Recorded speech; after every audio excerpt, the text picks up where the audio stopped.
नमस्कार, India news के खास शो भ्रष्टाचार भारत छोड़ो में आप सबका स्वागत है। आपके साथ मैं हूं चित्रा त्रिपाठी। भ्रष्टाचार इस मुल्क की जड़ों में पैबस्त होकर इसे अंदर से बहुत खोखला कर रहा है। आज ही के दिन राष्ट्रपिता महात्मा गांधी ने अंग्रेजों भारत छोड़ो का नारा दिया था और आज से ही इंडिया न्यूज एक मुहिम शुरू कर रहा है, भ्रष्टाचार भारत छोड़ो।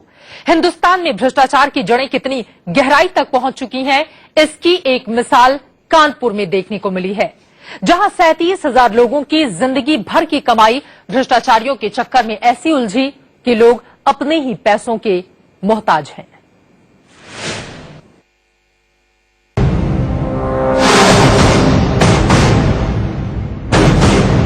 अब हम क्या करेंगे? कच्चा चौंच भले सिर पटक दे, बिटिया रो के ड्यूटी के थी, 10 नागा करे थे, कंपनी वाली अपना भगा दी। यहाँ से भग जाओ, बैंक देखो जा अपनी आप बीती बताते बताते आंखें भर आई इस बूढ़ी महिला की।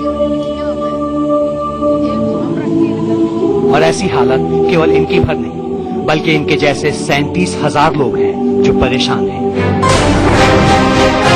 क्योंकि इन तमाम लोगों ने एक बैंक पर भरोसा किया और गाढ़ी कमाई को बैंक में जमा किया। लेकिन अब जब हर किसी को उन पैसों की जरूरत पड़ रही है तो बैंक ने अपने दरवाजे बंद कर दिए। यही कि पैसा मिले, बिल जमा कर दे। ओके, छोटे छोटे बच्चे हैं, 2 बार तो बिजली काट गई है। अब कहाँ से जमा करे? जो उसका आदमी भी मर गया, कोई नहीं आगे पीछे। पैसा सुरक्षित है, पर हमको आज जरूरत है। मेरे घर का चूल्हा बंद है, मेरी रोटी इसी से चल रही है और मुझको पैसा नहीं मिल रहा है। दरअसल ब्रह्मावत कानपुर का बहुत पुराना बैंक है। 1983 से अब तक इस बैंक के पास छोटे बड़े 37,000 खाता धारक हैं। पूरे कानपुर में इसकी 9 शाखाएं हैं। 900 रुपए से शुरू हुआ ये बैंक अब 100 करोड़ की पूंजी का है। लेकिन फिलहाल इस बैंक के सारे वित्तीय अधिकार आरबीआई ने छीन लिए हैं। यानी ये बैंक फिलहाल किसी तरह का लेन देन नहीं कर सकता, ना ही अपने खाता धारकों को पैसा दे सकता है और ना ही पैसा जमा कर सकता है। किसी तरीके का कोई पैसा निकाल नहीं पा रहे हैं। पहले इनने ये कहा था 1,000 रुपए रोज मिलेगा, वो भी 10 दिन तक मिला। हम लोगों ने खैर लाइन करके ये था कि कुछ पैसा निकाला, 10,000 रुपया तक निकाला। उसके बाद अभी कोई पैसा नहीं मिल रहा है। ये लोग ये कह रहे हैं कि 6 महीने में एक बार एक खाता धारक पैसा 1,000 रुपए तक निकाल सकता है। बस मुझे पैसे की तत्काल जब जरूरत है, इमरजेंसी है, उस पैसे की इन लोगों ने बिल्कुल कोई वैल्यू नहीं दी। अब जिन लोगों का पैसा बैंक में जमा है, अपने जरूरत के वक्त उस पैसे को नहीं निकाल पा रहे। ऐसे में सवाल है, इन लोगों ने कौन सा गुनाह किया है? दरअसल गुनाह इन ग्राहकों का नहीं, बल्कि उन लोगों का है जिन्होंने बैंक के कर्मचारियों की मिली भगत से फर्जी तरीके से लोन ले लिया और लोन लेकर गायब हो गए और फिर डिफॉल्टर हो गए। अब बैंक के पास ऐसा कोई रास्ता नहीं जिससे वो अपने लोन की रिकवरी कर सके। जिन डिफॉल्टरों ने लोन लिया, उनकी वजह से ब्रह्मावत बैंक का एनपीए बढ़ गया और नॉन परफॉर्मिंग एसेट बढ़ने से आरबीआई ने बैंक के वित्तीय अधिकार छीन लिए।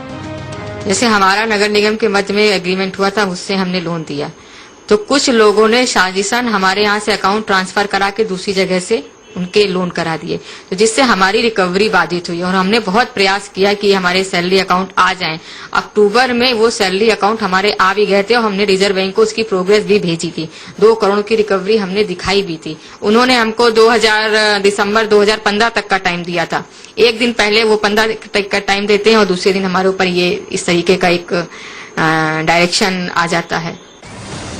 बैंक के पास खाता धारकों ने अपनी अपनी परेशानियां लिखकर भेजी हैं। किसी के घर में कोई बीमार है, किसी के घर शादी होनी है, किसी को बच्चों की फीस देनी है और ऐसी वो तमाम समस्याएं जो एक मध्यम वर्गीय परिवार के सामने होती है। बैंक में चक्कर लगाते लगाते थक गया। हमारे घर वाले बैंक रोज बंद रहती है और दवा के लिए पैसे नहीं, 6 महीने में 1,000 रुपए मात्र निकालने के लिए बोल रहे। कहाँ से आए, क्या करें क्या नहीं। कैसे आप अपना इलाज करा पाएंगे? तो वो जो बैंक को खाता खोले या कुछ करे तो हम उसका पैसा निकालें तब इलाज करवाएं। लेकिन बैंक ने हाथ खड़े कर लिए हैं। खाता धारक हर दिन बैंक के बाहर आते हैं, अधिकारियों से मिलते हैं और निराश होकर लौट जाते हैं। बुरे वक्त के लिए इन लोगों ने पैसे बैंक में जमा किए थे, लेकिन कुछ बुरे और बेईमान लोगों के चक्कर में सारा पैसा बैंक में फंसा पड़ा है। आशीष अवस्थी, कानपुर, इंडिया न्यूज। ये तो सिर्फ एक बानगी भर है। हिंदुस्तान की जड़ों को कितना खोखला कर रहा है ये भ्रष्टाचार, इसको आप इस रूप में समझ सकते हैं कि जीप घोटाले से लेकर बोफोर्स घोटाला, उसके बाद 2G, CWG, कोयला घोटाला, इसकी एक लंबी फहरिस्त है। और इसी वजह से इंडिया न्यूज ने आज से ये मुहिम शुरू की है, भ्रष्टाचार भारत छोड़ो। इसी पर हम बातचीत करेंगे। दो बेहद खास मेहमान इस वक्त हमारे साथ जुड़ चुके हैं, उनका परिचय आपसे करवा देती हूं। हमारे साथ बीजेपी के स्पोक्स पर्सन और नेता अश्विनी उपाध्याय जी दिल्ली से जुड़ चुके हैं और स्टूडियो में इस वक्त हमारे साथ मौजूद हैं ट्रांसपेरेंसी इंटरनेशनल इंडिया के एग्जीक्यूटिव डायरेक्टर आशुतोष कुमार मिश्रा। आशुतोष, पहला सवाल आपसे ही, स्थिति इतनी ज्यादा खराब होती हुई चली जा रही है और सिर्फ ये एक दो जगह की बात नहीं है। अगर कश्मीर से उठाकर कन्याकुमारी तक हम देखें, कोई भी राज्य ऐसा नहीं बचा है जहां पर भ्रष्टाचार की खबरें सामने नहीं आई हों। स्थिति किस कदर खराब हो चुकी है, जरा इसके बारे में आप बताइए हमें। देखिए, स्थिति तो काफी भयानक है, मैं बोलूंगा, क्योंकि आपने देखा यूपीए 1, यूपीए 2 की बातें होती थी जी। फिर ये बात हुई कि गवर्नमेंट चेंज होगी तो काफी कुछ चेंज हो जाएगा, चाहे वो सेंट्रल गवर्नमेंट पे या दिल्ली गवर्नमेंट की बात हो रही थी। बट ग्राउंड में कोई चेंज, ऐसा तब्दीली हम लोगों ने देखी नहीं है। बिल्कुल। आप किसी से भी बात करें, किसी को देखें, ये बात हो रही थी कि एक साल में किसी भ्रष्टाचार की बात या कोई स्कैम आया नहीं, बट एक साल कंप्लीट होते व्यापम जैसा बहुत बड़ा स्कैम, फिर आप स्कैम की कमी नहीं है। तो ये एक वे ऑफ लाइफ बनता चला जा रहा है। कोई भी पॉलिटिकल पार्टी हो, कोई भी सेटअप हो, तो कोई एक सिस्टम में फेथ जो है वो काफी हिल गया है और टाइम के साथ ये बढ़ता जा रहा है। बिल्कुल सही कहा आपने कि जो भरोसा है सिस्टम से वो लोगों का डिग चुका है और स्थिति इतनी ज्यादा खराब होती हुई चली जा रही है। अश्विनी जी, जब आपकी सरकार आई थी और प्रधानमंत्री जब ये नारा गढ़ रहे थे, न खाऊंगा न खाने दूंगा, तो हिंदुस्तान में एक भरोसा जमा था जिसके बलबूते बीजेपी ने इतनी दमदार तरीके से दिल्ली की सत्ता पर अपना कब्जा जमाया। लेकिन बड़ा सवाल यही है, भ्रष्टाचार की भेंट जो पैसे चढ़ चुके हैं वो वापस कैसे आएंगे? नहीं, चित्रा जी, पहली बात तो हम आपको बता दें कि जो न खाऊंगा न खाने दूंगा कोई नारा नहीं था। न खाऊंगा न खाने दूंगा, ये एक सच्चाई है। ये जहां तक आप व्यापम की बात अभी मेरे मित्र बता रहे थे, ये आज का नहीं है, ये दिग्विजय सिंह जी के टाइम से शुरू हुआ था। कांग्रेस की सरकार थी एमपी में, तब से शुरू हुई थी। हमारी सरकार ने आने के बाद भ्रष्टाचार को खत्म करने के लिए कई बहुत गंभीर निर्णय लिए हैं। उसमें सबसे पहला लिया है जो प्रिवेंशन ऑफ करप्शन एक्ट था। आपको याद होगा, सुखराम, इसके अलावा कलमाड़ी, राजा, इन लोगों को सजा देने में सालों साल लग रहे थे। 10 साल से 15 साल, 20-20 साल तक मुकदमे चल रहे थे जी। मोदी जी ने सबसे पहले लिया कि जो प्रिवेंशन ऑफ करप्शन एक्ट है, इसका अब आगे से इसकी सुनवाई 2 साल में कंप्लीट हो जाएगी। तो इससे ये कंफर्म हो गया कि जो भी भ्रष्टाचारी है उसके दिमाग में ये बात पहले कंफर्म हो गई कि जिस दिन वो भ्रष्टाचार करेगा उसके 2 साल के अंदर उसको सजा हो जाएगी। ये एक लैंडमार्क है, मुझे लगता है इसको सबको समझना चाहिए। ये 68 साल में पहली बार ऐसा हुआ है। भारत में सबसे पहला ये कानून है जो बिल्कुल टाइम बाउंड है, 2 साल के अंदर सजा होना है। दूसरी बात, जो पहले 3 साल की सजा थी उसको बढ़ा के 7 साल तक कर दी गई है।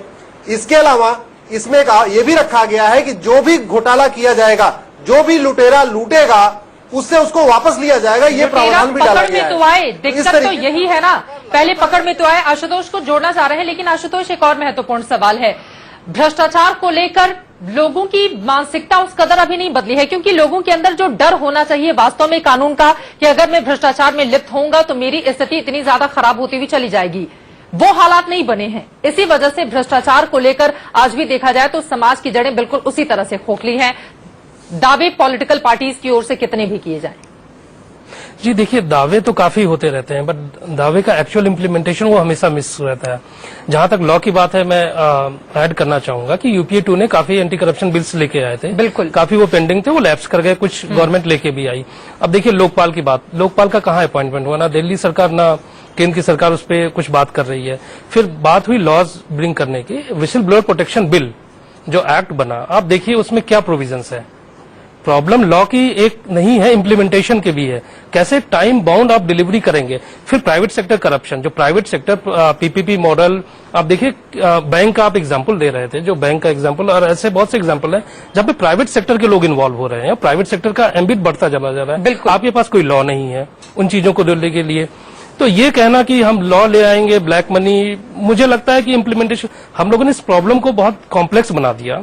इस प्रॉब्लम को सिंपल बनाने की बात है कि पहले तो आप अकाउंटेबिलिटी फिक्स कीजिए, टाइम बाउंड अकाउंटेबिलिटी, वो मिसिंग है। कुछ भी हो, मतलब एक एग्जांपल तो व्यापम एक एग्जांपल है, बट कितने से वही टाइम बाउंड जी नहीं, मैं आपको बता दूं, टाइम बाउंड करने के लिए प्रिवेंशन ऑफ करप्शन एक्ट में जो 24 महीने की लिमिट जोड़ी गई है, ये अपने आप में बहुत ही डेटरेंट इफेक्ट इसका आएगा और इसका दिखना शुरू हो जाएगा। प्रिवेंशन ऑफ करप्शन एक्ट क्या प्राइवेट सेक्टर को, नहीं प्राइवेट सेक्टर को क्या का प्लान है सर? इससे तो बातें नहीं होंगी ना। इतना लगातार जिन घोटालों का जिक्र प्रधानमंत्री नरेंद्र मोदी चुनावों के पहले अपने भाषण में किया करते थे, अगर वो पैसे आगे आए और इस देश की जनता को मिले तो भी कम से कम भरोसा प्रधानमंत्री और बीजेपी की सरकार को लेकर लोगों के भीतर पैदा होगा। आप सरकार हैं, आप कर सकते हैं, लेकिन किया क्यों नहीं जा रहा है? इस पर चर्चा करेंगे हम ब्रेक के बाद। हमारी एक खास पेशकश भ्रष्टाचार भारत छोड़ो लगातार जारी है, लेकिन आज ही के दिन साल 1942 में महात्मा गांधी ने आंदोलन छेड़ा था और नारा बुलंद किया था, अंग्रेजों भारत छोड़ो। और आज से इंडिया न्यूज ये मुहिम शुरू कर रहा है, भ्रष्टाचार भारत छोड़ो, क्योंकि भ्रष्टाचार ने हमारे देश की जड़ों को इतना खोखला बना दिया है जिसका अंदाजा लगा पाना भी हम सभी के लिए काफी ज्यादा मुश्किल हो रहा है। और इसी सवाल के साथ अश्विनी जी मैं आपके पास आना चाहूंगी। काला धन वापस आएगा, इसका भी जिक्र बार बार होता रहा चुनावों के दौरान। 15 लाख रुपए खाते में आ जाएंगे, उसका इंतजार आज भी हिंदुस्तान कर रहा है। भ्रष्टाचार का सबसे कुरूप चेहरा तो यही है, इस पर लगाम कब लगेगी? पैसे वापस कब आएंगे? नहीं, भ्रष्टाचार का केवल यही नहीं है। मैं तो आपके माध्यम से जनता को बताना चाहूंगा, आपको भी बताना चाहूंगा कि केवल काला धन केवल विदेशों में नहीं था। 1,86,000 करोड़ का कोयला घोटाला, 1,76,000 करोड़ का 2G घोटाला, 70,000 करोड़ का कॉमनवेल्थ घोटाला, ऐसे बाकी 20,000 करोड़ से कम के दुनिया भर के घोटाले हुए पिछले 10 सालों में जी। तो इन सबको लेके हमारी सरकार गंभीर है। जहां तक आपने काले धन की बात किया, आपको याद होगा जिस दिन सरकार बनी थी, जो एसआईटी पिछले सुप्रीम कोर्ट के बार बार कहने के बाद भी पिछले 3 साल में नहीं बनी थी, वो सरकार बनने के पहले दिन पहली मंत्रिमंडल की बैठक में एसआईटी बना दी गई है। सुप्रीम कोर्ट ने उसके लिए बाकायदा निर्देश दिए थे। गवर्नमेंट एसआईटी को पूरी तरीके से सहयोग कर रहा है जी। नहीं, सुप्रीम कोर्ट ने निर्देश दिया था चित्रा जी, लेकिन कांग्रेस सरकार ने उसको 3 साल तक दबा के रखा। सुप्रीम कोर्ट ने बार बार फटकारा, फिर भी कांग्रेस सरकार ने एसआईटी नहीं बनाई। हमारी सरकार ने आके बनाया और हमारी सरकार एसआईटी के लिए पूरा गवर्नमेंट का जो भी उनको इंफ्रास्ट्रक्चर चाहिए पूरा उसको उपलब्ध करा दिया है। एसआईटी अपना काम कर रही है और इसमें आप देखिएगा एक कंक्रीट निकल के आएगा। लेकिन कंक्रीट कब निकल कर आएगा सर? यही तो सवाल है। बार बार हम इस बात के दावे जरूर करते हैं कि भ्रष्टाचार की जड़ें हम हिला देंगे, उसको नेस्तानाबूद कर देंगे, उसे खत्म कर देंगे, लेकिन कोई समय सीमा इसके लिए होनी चाहिए। इसका जवाब मैं आशुतोष से लूंगी। हमारी एक खास पेशकश भ्रष्टाचार भारत छोड़ो लगातार जारी है। एक और ब्रेक के लिए हम रुकेंगे, लेकिन उसके पहले आपको बता दें, सरकारों ने दिखाया लेकिन काम किसी ने नहीं किया, और इसी वजह से हमारा ये सवाल बार बार है कि आखिर भ्रष्टाचार को जड़ से खत्म कब किया जाएगा। आशुतोष मैं आपके पास आना चाहूंगी, एक समय सीमा क्या निर्धारित हो सकती है? क्योंकि अगर ऐसा नहीं किया गया फिर तो बातें होती रहेगी भ्रष्टाचार को लेकर। सिर्फ देखिए, मैं एग्जांपल देना चाहूंगा सिंगापुर मॉडल का। करप्शन वहां भी काफी था और उन्होंने एक टाइम बाउंड डिलीवरी सिस्टम, एक इंडिपेंडेंट एंटी करप्शन बॉडी जो हमारी थी, जैसे हमारे पास सेंट्रल विजिलेंस कमीशन है, बट आप देखेंगे सीवीसी का कितना बजट है, कितना मैन पावर है, कितने टाइम बाउंड डिलीवरीज होती हैं, और वो लिमिटेड है सेंट्रल गवर्नमेंट एम्प्लॉइज के लिए। स्टेट का करप्शन एक हाइयर लेवल पे है अगर कंपेयर किया जाए सेंट्रल से। प्राइवेट सेक्टर एकदम हाई नहीं। फिर विसिल ब्लोअर को वहां पे काफी प्रोटेक्शन दिया गया था। बात हो रही है गवर्नमेंट की, तो गवर्नमेंट ने जो भी लॉ लेके आए हैं जी, वो तो रेट्रोग्रेसिव है, पीछे की तरफ ले जा रहे हैं। कोई आज विसिल ब्लोअर बनना नहीं चाहेगा, क्योंकि उसके ऊपर अगर प्रूफ नहीं हो पाता तो आपके ऊपर फाइन है। कहने का मतलब ये है जिस तरह से काम किया जाना था वो काम किया नहीं गया, आप यही कहना चाहते हैं? जी, मैं एग्जांपल दे रहा हूँ महाराष्ट्र मध्य प्रदेश गवर्नमेंट का, जो नियम लेके आए, जो सीआरपीसी में अमेंडमेंट लाए, उस हिसाब से तो भ्रष्टाचारियों को प्रोटेक्शन मिलेगा। और यही वो सवाल है कि भ्रष्टाचारियों को प्रोटेक्शन देने का काम कर रही है या भ्रष्टाचार को जड़ से खत्म करने का काम कर रही है सरकार? इस सवाल को जनता के बीच हम छोड़े जाते हैं। आप दोनों का बहुत शुक्रिया। वक्त की कमी है, इस वजह से इस चर्चा को हमें यहीं पर रोकना पड़ेगा, लेकिन लगातार इंडिया न्यूज पर हमारी ये खास कवरेज बनी रहेगी, भ्रष्टाचार भारत छोड़ो। आज के लिए फिलहाल इतना ही, लेकिन ब्रेक से पहले आपको बता दें कि शाम 6 बजे जरूर